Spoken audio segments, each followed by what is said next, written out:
ఎప్పుడైనా బీరకాయలు తెచ్చుకున్నప్పుడు బీరకాయ పొట్టు తీసేసి మనం కూర వండుతుంటాం కదా, ఆ పొట్టుని పడేస్తుంటాము. అసలు పడేయాల్సిన అవసరం లేకుండా మనం ఎగ్గేసి చేసుకోండి, సూపర్ ఉంటుంది. బీరకాయ పొట్టుతో పచ్చడే కాదు పొడి కూడా చేస్తారు.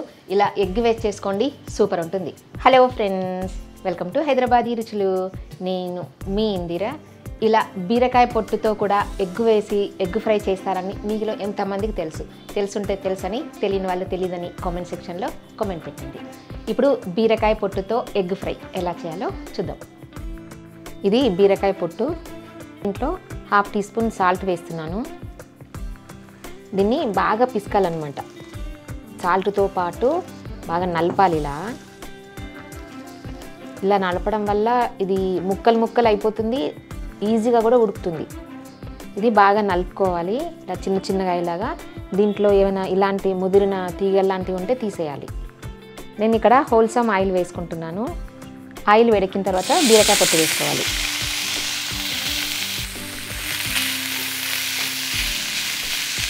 మూత పెట్టుకుని మధ్యలో కలుపుకుంటూ బాగా వేయించుకోవాలి.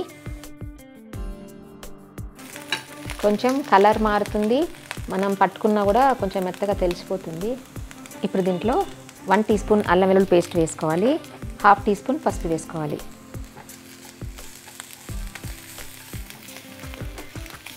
ఎగ్స్ వేసుకోవాలి. నేను ఇక్కడ 3 ఎగ్స్ వేసుకున్నాను.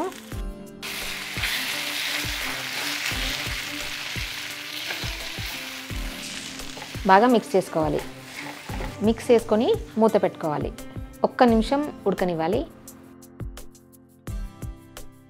1 నిమిషం తర్వాత మూత తీసుకొని ఇంకొకసారి కలుపుకోవాలి.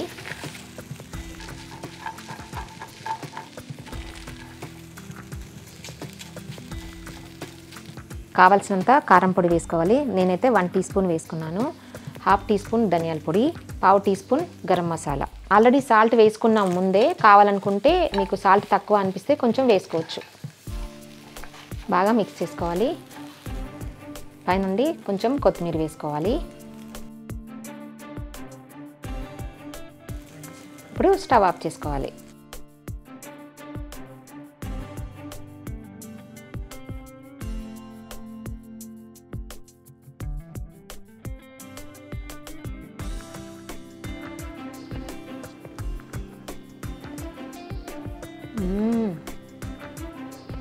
చాలా అంటే చాలా బాగుంది.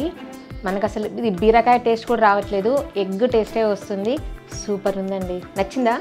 వీడియో నచ్చినట్టయితే లైక్ చేయండి, ఫ్రెండ్స్ అందరికీ షేర్ చేయండి, సబ్స్క్రైబ్ చేయడం అస్సలు మర్చిపోవద్దు. Thank you for watching.